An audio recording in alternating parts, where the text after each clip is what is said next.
ഇനി planning അനാവശ്യമാണോ, planning ആവശ്യമാണോ, അതോ പ്ലാനിങ് അത്യാവശ്യമാണോ?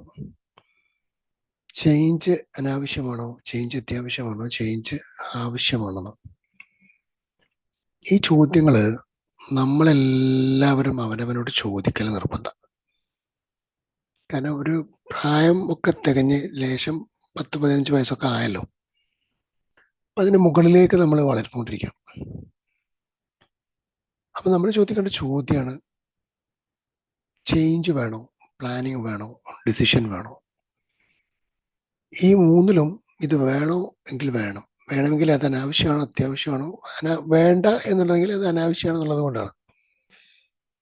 വേണം എന്ന് പറഞ്ഞു കഴിഞ്ഞാൽ ഇത് മൂന്നിലും ആവശ്യം അല്ലെങ്കിൽ അത്യാവശ്യം എന്നുള്ള കാറ്റഗറിയിലേക്ക് മാറ്റണം. അപ്പോൾ ലൈഫിൽ ഡിസിഷൻ ആവശ്യമാണോ അത്യാവശ്യമാണോ? ഡിസിഷൻ ആവശ്യമുള്ള സമയത്തും അത്യാവശ്യമുള്ള സമയത്തും ഉണ്ട്. പ്ലാൻഡ് ആയിട്ട് ഡിസൈഡ് ചെയ്യുന്നത്, ഡ്രൈവ് ചെയ്തുകൊണ്ടിരിക്കുന്ന ആൾ ഫാസ്റ്റ് ആയിട്ട് നടക്കുമ്പോൾ റോഡിൽ ഒരു പട്ടി ക്രോസ് ചെയ്താൽ എടുക്കേണ്ടത് അത്യാവശ്യമായിട്ടുള്ള ഡൈവേർഷനാണ്. അതൊരു പ്രീ പ്ലാൻഡ് ഡൈവേർഷൻ അല്ല, അതൊരു ഇൻസ്റ്റന്റ് പ്ലാനിങ് ആണ്. അപ്പൊ ആ പ്ലാൻ ചെയ്ത് ഞാൻ എന്റെ പ്ലാൻ പ്രകാരം സ്ട്രേറ്റേ പോവുള്ളൂ, ഞാൻ റോഡ് ഇന്ന് ഡൈവേർട്ട് ചെയ്യാൻ തീരുമാനിച്ചിട്ടില്ല എന്ന് പറഞ്ഞാൽ കാര്യമില്ല.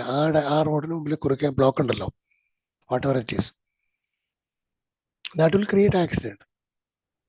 അപ്പോൾ അവിടെ ഇൻസ്റ്റന്റ് ആയിട്ട്, സ്പോണ്ടേനിയസ് ആയിട്ട്, സീസണൽ ആയിട്ട്, അല്ലെങ്കിൽ ക്രിട്ടിക്കലായിട്ട് അവിടെ ഡിസിഷൻ എടുക്കുകയും ആ ഡിസിഷൻ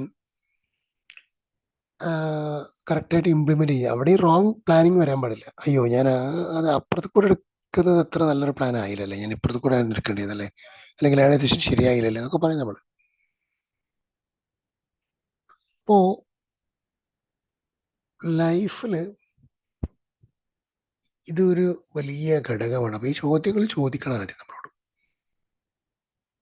ഒന്ന് പ്ലാൻ ഇല്ലാത്ത ഒരാൾക്ക് പ്ലാനിലേക്ക് കടക്കുന്നത് ചേഞ്ച് എന്ന് പറയുന്ന ഒരു സിനാരിയോയിലൂടെയാണ് കിടക്കുക. കാരണം പ്ലാനേ ഇല്ല ലൈഫിൽ, അങ്ങനെ പോയിക്കൊണ്ടിരിക്കണം. ആരൊക്കെ പറയുന്നു അതിനനുസരിച്ച് അങ്ങനെ പോയിക്കൊണ്ടിരിക്കും. അങ്ങനെ മൂവ് ചെയ്ത കുറെ ആളുകൾ ഞാൻ കണ്ടിട്ടുണ്ട്. ഒരു പക്ഷേ നമ്മളും പല സമയത്തൊക്കെ അങ്ങനെ മൂവ് ചെയ്തിട്ടുണ്ടോ എന്നൊക്കെ ചിലപ്പോൾ ചിന്തിച്ചു. കാരണം ബ്രെയിനൊന്നും അത്ര പ്രോപ്പർ അല്ലാതെ ഭയങ്കര ടഫായിട്ടുള്ള സിനാരിയോയിലൂടെ നിൽക്കുമ്പോൾ നമുക്കൊരു പ്ലാനിങ് ഒന്നും ചെയ്യാൻ പറ്റാത്ത ബ്രെയിൻ ഇങ്ങനെ ഹോൾഡഡ് ആയിട്ട് നിൽക്കുന്ന പോലെ, അല്ലെങ്കിൽ ഫ്രോസൺ ആയിട്ട് നിൽക്കുന്ന പോലെ ഒക്കെ ഇങ്ങനെ തോന്നും. അപ്പൊ ഇന്നലെ കളിക്കുന്ന സമയത്ത് നമ്മളെ കൂടെയുള്ള പാർട്ണർ പറഞ്ഞു, ഞാൻ തൈര് കഴിച്ച സാറേ, അതുകൊണ്ട് എനിക്ക് കളി എന്താണെന്നറിയില്ല, അങ്ങോട്ട് മന്തിപ്പ് പോലെ ഒന്നും കാണുന്നില്ല, വരുന്നില്ല. കുറെ കഴിഞ്ഞപ്പോൾ പുള്ളിനോട് പറഞ്ഞു, ഇപ്പൊ റെഡി എന്ന് തോന്നുന്നു, ഞാൻ നമുക്ക് കളിച്ച് കളയാം, പ്ലാൻഡ് ആയിട്ട് നമുക്ക് ഉഷാറായിട്ട് കളിക്കാം, അതുകൊണ്ട് കളി ജയിക്കുകയും ചെയ്യും. അപ്പോ ഇത് ഇപ്പൊ ഞാൻ പറഞ്ഞു എനിക്ക് ഫാസ്റ്റിംഗ് ഉണ്ട്, നിങ്ങൾക്ക് ഫാസ്റ്റിംഗ് ഇല്ലാതെ നിങ്ങൾ ഭക്ഷണമൊക്കെ കഴിച്ചിട്ട് പോലും നിങ്ങൾ അങ്ങനെ ഒരു ക്ഷീണം വരേണ്ട അവസ്ഥ എന്തെന്നൊക്കെ ചോദിച്ചു. അപ്പം എന്ത് സംഭവിച്ചെന്ന് അറിയില്ല, അങ്ങനെ ഉണ്ടാവാറില്ല എന്നൊക്കെ പറഞ്ഞു. സി, ഈ ഒരു പലപ്പോഴും നമുക്ക് ഇതേപോലെ ബ്രെയിനിന് പല കാരണങ്ങൾ കൊണ്ട് ബന്ധിപ്പിക്കും, അല്ലെങ്കിൽ നമ്മുടെ തിങ്ക് അബിലിറ്റി വളരെ ലെസ്സായിട്ട് വർക്ക് ചെയ്യാതെ നിൽക്കുന്ന കാണാം. അപ്പോ ഞാൻ ഇങ്ങനെ ആലോചിക്കുകയാണ്, നമ്മളിങ്ങനെ ശരിക്കും ചിന്തിച്ച് നോക്കിയാൽ മനസ്സിലാവും, പല കാരണങ്ങൾ കൊണ്ട് പല ആളുകളുടെയും ബ്രെയിൻ ഹോൾഡിംഗ് ഉണ്ടാവും, ഫ്രോസൺ ആയിട്ടുണ്ടാവും. ചില സീരിയസ് ആയിട്ടുള്ള സാധനങ്ങൾ വന്നിട്ട് ചിലർക്ക് വളരെ സെൻസിറ്റീവ് ആയിട്ടുള്ള ആളുകളാണെങ്കിൽ വളരെ എമോഷൻസ് വളരെ പെട്ടെന്ന് അറ്റാക്ഡ് ആവും, പാനിക് ഇഷ്യൂസ് ഉണ്ടാവും, emotional attack, panic attack, panic issues, പല കാരണവും. ഫുഡ്, നേരത്തെ പറഞ്ഞ പോലെ ഫുഡിന്റെ വിഷയം, അതേപോലെ വേറെ എന്തെങ്കിലും ക്ലിമാറ്റിക്കൽ കണ്ടീഷൻ. ഇപ്പൊ അന്തരീക്ഷത്തിലെ ഓക്സിജന്റെ അളവ് കുറയുന്ന ഒരു സമയമുണ്ട്. അന്തരീക്ഷം ലൈറ്റ് ബ്രീസും പ്രോപ്പറായിട്ട് സൂര്യനും ഒക്കെ ഉള്ള രൂപത്തിൽ വലിയ കർമ്മേഘങ്ങളില്ലാതെ കുറേ സമയം മൂടിക്കെട്ടി നിൽക്കാതെ നിന്നാൽ ഓക്സിജന്റെ അളവ് കുറച്ച് ക്ലാരിറ്റി ഉണ്ടാവും. അതിനപ്പുറത്തേക്ക് മുകളിലേക്ക് കയറി പോകേണ്ട പല ഹീലിയം, ഹൈഡ്രജൻ പോലുള്ള സാധനങ്ങൾ താഴെ ഓക്സിജൻ നിൽക്കേണ്ട ഭാഗത്ത് നിന്ന് തിരിഞ്ഞു കളിച്ചാൽ അത് മനുഷ്യ ശരീരത്തിന് ബാധിക്കുന്ന ഇഷ്യൂസ് കുറേ ഉണ്ടാവും. അപ്പം അന്തരീക്ഷം ക്രമീകരിക്കപ്പെട്ടത്, അതിന്റെ സൃഷ്ടാവ് അതിനെ ക്രമീകരിച്ചത് വളരെ വലിയ ബ്യൂട്ടിയിലാണ്. അപ്പം മൂടിക്കെട്ടി നിൽക്കുന്നത് അന്തരീക്ഷമുള്ള ദിവസം മനുഷ്യനൊരു മൂടിക്കെട്ടലുണ്ടാവുന്നതാണ്.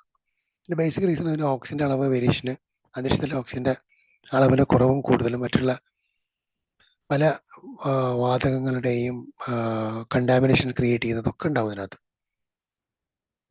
ആ സമയത്ത് ചിലപ്പോൾ ബ്രെയിനൊന്നും അത്ര കറക്റ്റ് വർക്ക് ചെയ്യണമെന്നില്ല.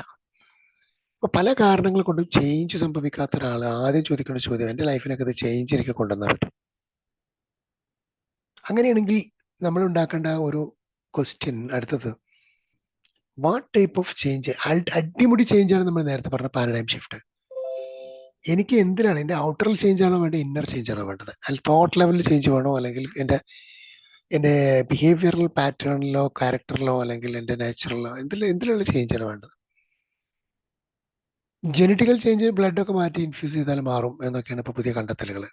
കാരണം പല ആളുകൾക്കും ബ്ലഡ് കൊടുത്തിട്ട് പുറത്തുനിന്ന് എടുത്ത് കൊടുത്ത ബ്ലഡിന്റെ സ്വഭാവമൊക്കെ വന്നതൊക്കെ നമ്മൾ അടുത്ത ഒരുപാട് റിസർച്ചിൽ പഠിച്ചതും കണ്ടതൊക്കെയാണ്.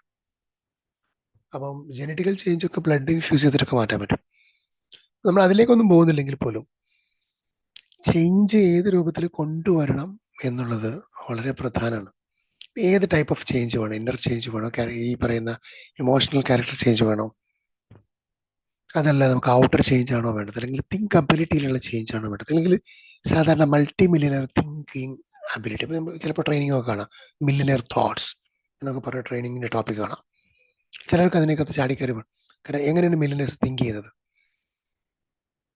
ഒരു പക്ഷേ സെഷനൊക്കെ അറ്റൻഡ് ചെയ്ത് അല്ലെങ്കിൽ കോഴ്സൊക്കെ അറ്റൻഡ് ചെയ്താൽ കാര്യമായിട്ടൊന്നും കിട്ടിയിട്ടുണ്ടാവില്ല. പക്ഷേ അവിടെ കുറേ കാര്യങ്ങൾ പറഞ്ഞിട്ടുണ്ടാവുക വെച്ചാൽ ബേസിക്കലി നമ്മുടെ തോട്ട് ലെവലിൽ മില്യനേഴ്സ് തിങ്ക് ചെയ്യുന്ന ഒരു വേവ് ലെങ്ത്തിൽ തിങ്ക് ചെയ്യാൻ പഠിക്കണം. ആ ടൈപ്പ് ഓഫ് ആളുകളുടെ കൂട്ടുകൂടണം, ആ ടൈപ്പ് ഓഫ് ബുക്കുകൾ വായിക്കണം, ആ ടൈപ്പ് ഓഫ് വേർഡ്സ് വരണം, ആ ടൈപ്പ് ഓഫ് വൊക്കാബുലറി ഡെലിവറി ഉണ്ടാവണം, ആ ടൈപ്പ് ഓഫ് പാറ്റേണുകൾ ക്രിയേറ്റ് ചെയ്യണം. ഇങ്ങനെയുള്ള കുറേ കാര്യങ്ങൾ ഇതിൽ നിന്ന് പഠിക്കാം. ഇതാണ് അതിൻ്റെ ബേസിക് സീക്രട്സ് എല്ലാം. പക്ഷെ അതിലേക്ക് മാറാൻ എനിക്ക് ഭയങ്കര ബുദ്ധിമുട്ടാണെന്ന് പറഞ്ഞാൽ പിന്നെ മാറാൻ കഴിയില്ല. ഒരു ഉദാഹരണം പറഞ്ഞെന്നുള്ളൂ. അപ്പോൾ ആ മൈൻഡ് മില്യണർ മൈൻഡ് സെറ്റ് എന്ന് പറയുന്ന ഒരു മൈൻഡ് സെറ്റിലേക്ക് മാറണമെന്നുണ്ടെങ്കിൽ അപ്പോൾ അതുമായി ബന്ധപ്പെട്ട ആളുകൾ, അതുമായി ബന്ധപ്പെട്ട സിറ്റുവേഷൻ, അതുമായി ബന്ധപ്പെട്ട സിനാരിയോസ് എല്ലാം നമ്മൾ അഡോപ്റ്റ് ചെയ്യണം. അപ്പോൾ അതിനുവേണ്ടി പ്ലാനിങ്, അതിനുവേണ്ടി വീട് മാറുന്നത്, റൂം മാറുന്നത്, താമസം മാറുന്നത്, ലൊക്കേഷൻ മാറുന്നത്, ആളുകൾ മാറുന്നത്, ഫ്രണ്ട്ഷിപ്പ് മാറുന്നത്, ഫ്രണ്ട്ഷിപ്പിന് താൽക്കാലികമായിട്ട് ചില ഫ്രണ്ട് സർക്കിൾ നമ്മൾ ഫ്രീസ് ചെയ്യുന്നത്, ചില നമ്മളെ കൊണ്ടുപോകേണ്ട, നമ്മൾ പോകേണ്ട ചില സ്ഥലങ്ങളുടെ അളവ്, സ്ഥലങ്ങളുടെ പേര്, കാര്യങ്ങൾ ആഡ് ചെയ്യേണ്ടത്, അങ്ങനെ എന്ത് വേണോ അതിന് അനുസൃതമായിട്ടുള്ള കാര്യങ്ങൾ ചേഞ്ച് ചെയ്യണം. അല്ലാതെ ഒരിക്കലും ഒരു മഹോല് ചേഞ്ച് ചെയ്യാതെ, ഒരു സിനാരിയോയും സിറ്റുവേഷനും സർക്കംസ്റ്റാൻസസും സറൗണ്ടിങ്സും ചേഞ്ച് ചെയ്യാതെ ഒരു പുതിയ ഒരു സർക്കംസ്റ്റാൻസ് ഒരാൾക്ക് ക്രിയേറ്റ് ചെയ്യാൻ ഭയങ്കര ചാലഞ്ച് ആയിരിക്കും, വളരെ വലിയ ചാലഞ്ച് ആയിരിക്കും. കാരണം ഹ്യൂമൻ ബീങ് അങ്ങനെയാണ്, എപ്പോഴും സിനാരിയോസിനോട് ഘട്ടങ്ങളോടൊക്കെ പൊരുത്തപ്പെട്ട് സമരസപ്പെട്ട പോവാം. അപ്പൊ അതിനനുസൃതമായിട്ടുള്ളൊരു ചേഞ്ച് പിന്നെയാണ് പ്ലാൻ വരേണ്ടത്. ഈ പ്ലാനിങ്ങിനെ കുറിച്ച് ഡീറ്റെയിൽ ആയിട്ട് ഇരിക്കും. അപ്പൊ ചേഞ്ച് വേണമെന്ന് പറയുന്നത് ഒരു ഡിസിഷനാണ്. ആ ഡിസിഷൻ അനുസരിച്ചൊരു പ്ലാനാണ് നമ്മൾ പിന്നെ ഉണ്ടാക്കുന്നത്. അപ്പൊ ആ പ്ലാൻ എന്തൊക്കെയായിരിക്കണം, ആ പ്ലാൻ എങ്ങനെ ആയിരിക്കണം, ഏതൊക്കെ തരത്തിലുള്ള പ്ലാനിങ് ആണ് നമുക്ക് ആവശ്യം? അപ്പം ഈ പ്ലാനിങ്ങിൽ ഉള്ളൊരു ഹാക്ക് എന്ന് പറഞ്ഞു കഴിഞ്ഞാൽ, എത്ര പ്ലാനിങ് ഉണ്ടാക്കിയാലും എൻഡ് റിസൾട്ട് പ്ലാൻ വരെ ഉണ്ടാക്കി, 5 വർഷത്തേക്കുള്ള പ്ലാനാണ് ഉണ്ടാക്കിയെങ്കിൽ ആ പ്ലാനിന്റെ എൻഡ് റിവേഴ്സ് ഇന്റഗ്രേഷൻ ചെക്ക് ചെയ്യുക നല്ലതാണ്. ഒരു 60 മാസം, 5 വർഷം എന്ന് പറയുമ്പോൾ 60 മാസം. അപ്പൊ 60ാമത്തെ മാസം എന്തായിരിക്കണം, 50ാമത്തെ മാസം എന്തായിരിക്കണം, 40ാമത്തെ മാസം എന്തായിരിക്കണം എന്ന് പറയുന്ന ഒരു റിവേഴ്സ് ഇന്റഗ്രേഷൻ ഉണ്ടാവുന്ന കാണാം. അത് ഉണ്ടാവുന്ന കാണാം. കാരണം ഈ ബാങ്കിന്റെ പലിശയൊക്കെ കൂട്ടുന്ന അവരുടെ ആൾക്കാരായിട്ട് സംസാരിച്ച് കഴിഞ്ഞാൽ അവരതിന്റെ കാൽക്കുലേഷനൊക്കെ പറയുന്നേക്കാം. ഇങ്ങനെ പോയി കഴിഞ്ഞാൽ ഇത് കൂടും, മുതൽ കയറും, പലിശ കയറും എന്നൊക്കെ പറയുന്നത് പല റിവേഴ്സ് ഇന്റഗ്രേഷൻ അങ്ങോട്ടും ഇങ്ങോട്ടും ഒക്കെ അവരുടെ പല കണക്കും കാണാം. ഞാൻ അതിനെക്കുറിച്ച് സംസാരിക്കാൻ ഇഷ്ടപ്പെട്ടിട്ടല്ല, പക്ഷെ ഒരു ഉദാഹരണത്തിന് വേണ്ടി പറഞ്ഞതുള്ളൂ. അങ്ങനെ പല പ്ലാനിങ്ങും പല എഞ്ചിനീയേഴ്സിന്റെയും പ്രോജക്ട് കംപ്ലീഷനായിട്ട് ബന്ധപ്പെട്ടൊക്കെ നമ്മളിവിടെ കോസ്റ്റ് മാനേജ്മെന്റ് അല്ലെങ്കിൽ ടൈം മാനേജ്മെന്റ് കമ്പനികളായിട്ടൊക്കെ സംസാരിക്കുന്ന സമയത്ത് അതിൽ എഞ്ചിനീയേഴ്സ് സംസാരിക്കുന്ന ചില ഏരിയകളുണ്ട്. അപ്പോൾ ഈ ഇന്റഗ്രേഷൻ നമുക്ക് നിർബന്ധമാണ്. അങ്ങോട്ടും ഇങ്ങോട്ടും ഇത് എങ്ങനെ വർക്ക് ചെയ്യുന്നുള്ള ഒരു അഡീഷണൽ ടൈം സെറ്റ് ചെയ്ത് വെക്കുന്നത്, ഇത് വേറൊരു ടൈം ഹാക്കാണ്, ഒരു പ്ലാനിങ് ഹാക്കാണ്. അതുപോലെ തന്നെ ഡെയിലി പ്ലാൻ റിവ്യൂ എന്ന് പറയുന്നത് പ്രൊജക്ടിന്റെ മൂവ്മെന്റിന്റെ റിവ്യൂ ചെക്ക് ചെയ്യുന്നത് അത് നിർബന്ധമാണ്, നമുക്ക് ആരെങ്കിലും വേണം. 4ാമത്തത്, നമ്മളുടെ ചേഞ്ചസിന് നമ്മളെ ഒരു ഏതെങ്കിലും ഈ ഒരു പ്രൊജക്ടിന് അല്ലെങ്കിൽ ഈ പ്ലാനിങ്ങിന് ഈ ഒരു ഇംപ്ലിമെന്റേഷന് ഒരു മെന്ററുമായിട്ട് റെഗുലർ ആയിട്ട് ക്രോസ് ചെക്ക് ചെയ്തുകൊണ്ടിരിക്കുകയും ചെയ്യുക. നമ്മളുടെ ഗുണകാംക്ഷ ആയിരിക്കുമല്ലോ മെന്റർ. മെന്റർ എന്ന് പറഞ്ഞ ആളെ കിട്ടാൻ പാടാണ് സൊസൈറ്റിയിൽ പൊതുവെ. പെയ്ഡ് വെൻഡേഴ്സ് എന്നൊക്കെ പറയുന്ന കുറെ ആൾക്കാർ ഇപ്പോൾ ഉണ്ടെങ്കിലും നമ്മൾ ഈ പറയുന്ന തരത്തിലുള്ള ആളുകളൊന്നും ഉണ്ടാവണമെന്നില്ല. എന്തായാലും മെൻറ്റർ എന്താണ് എങ്ങനെ ആവണമെന്നുള്ളത് മുമ്പ് നമ്മൾ സെഷൻസ് ചെയ്തിട്ടുണ്ട്. യൂട്യൂബ് വീഡിയോ നിങ്ങൾ സെർച്ച് ചെയ്താൽ കിട്ടും എന്ന് ഞാൻ വിചാരിക്കുന്നു. സി എനിവേ അത്തരത്തിലുള്ള ഒരു ലെവലിലേക്ക് അപ്പോൾ ഈ 3 ഏരിയ നമ്മൾ ഒരുപോലെ കവർ ചെയ്യുമ്പോൾ ഡിസിഷൻ മേക്കിംഗ് ആണെങ്കിലും ചേഞ്ച് ആണെങ്കിലും ഈവൻ പ്ലാനിങ് ആണെങ്കിലും വളരെ കൃത്യമായിട്ട് കറക്റ്റായാൽ മാത്രമേ ഒരു സാധനം എത്തുള്ളൂ. നമ്മളത് സക്സസ് ഉണ്ടാക്കുന്നതിനെ കുറിച്ചും അതിൻ്റെ ഡേർട്ടി പ്ലാനിനെ കുറിച്ചും ഡേർട്ടി ഗെയിംസിനെ കുറിച്ചും ഫാബ്രിക്കേറ്റഡ് പ്ലാനിങ്ങിനെ കുറിച്ചും നമ്മുടെ മനസ്സിൽ എത്ര പെട്ടെന്ന് ഒരാളെ കുറിച്ച് മോശമായി ചിന്തിക്കാനുള്ള പ്ലാന് വെറുതെ ഇരുന്ന് ചിന്തിച്ചിട്ട് ക്രിയേറ്റ് ചെയ്യുന്ന പോലെ നമുക്ക് സക്സസ്ഫുൾ ആകാവുന്ന മലർപ്പൊടിക്കാരൻ്റെ സ്വപ്നമെന്നല്ല, അങ്ങനെ സ്വപ്നങ്ങളുടെ ഒരു പ്ലാൻ ക്രിയേറ്റ് ചെയ്തിട്ട് അതിനെ ബേസ് ചെയ്തിട്ട് വേണം ക്രിയേറ്റ് ചെയ്ത് കൊണ്ടുവരാൻ. അപ്പോൾ ഓവർ എക്സൈറ്റഡ് ആവാതെ ക്ലാരിറ്റി ഉള്ള മെച്യൂരിറ്റി ഉള്ള രൂപത്തിലുള്ള ഒരു പ്ലാനിങ്ങിലേക്ക് നമുക്ക് മൂവ് ചെയ്യാൻ സാധിക്കണം. So anyway we have to ask, ആവശ്യമാണോ അത്യാവശ്യമാണോ? ഇത് അത്യാവശ്യമാണ് ഈ പ്ലാനിങ് എങ്കിൽ അത് ഇരുന്നിട്ട് ആ പ്ലാൻ ഉണ്ടാക്കുക. ആവശ്യമാണെങ്കിൽ കുറച്ച് സ്ലോ ആയിരിക്കും നമ്മൾ. പ്ലാനിങ്ങിൻ്റെ കാര്യമൊന്നും ആവശ്യമില്ല എൻ്റെ ജീവിതത്തിൽ, അതൊക്കെ അനാവശ്യമാണ്, ഇപ്പം എങ്ങനെ അങ്ങ് പോയാൽ മതി എന്ന് വിചാരിക്കുന്നവരുണ്ടാവും. അവർ ഒരുപാട് നഷ്ടങ്ങൾ വരുത്തി വെക്കും. Because human beings has to be lived. എങ്ങനെ ജീവിച്ചിരിക്കണം എന്ന് വെച്ചാൽ 24 മണിക്കൂറും വളരെ കറക്റ്റായി ഷെഡ്യൂൾഡായി പ്ലാൻഡായിട്ട്. അത് പ്ലാൻഡ് പ്ലാനാണോ ഓട്ടോ പ്ലാനാണോ അതൊക്കെ വേറെ വിഷയം. പക്ഷെ വെറുതെ ഇങ്ങനെ തരിശായിട്ട് പോകരുത്. We need something.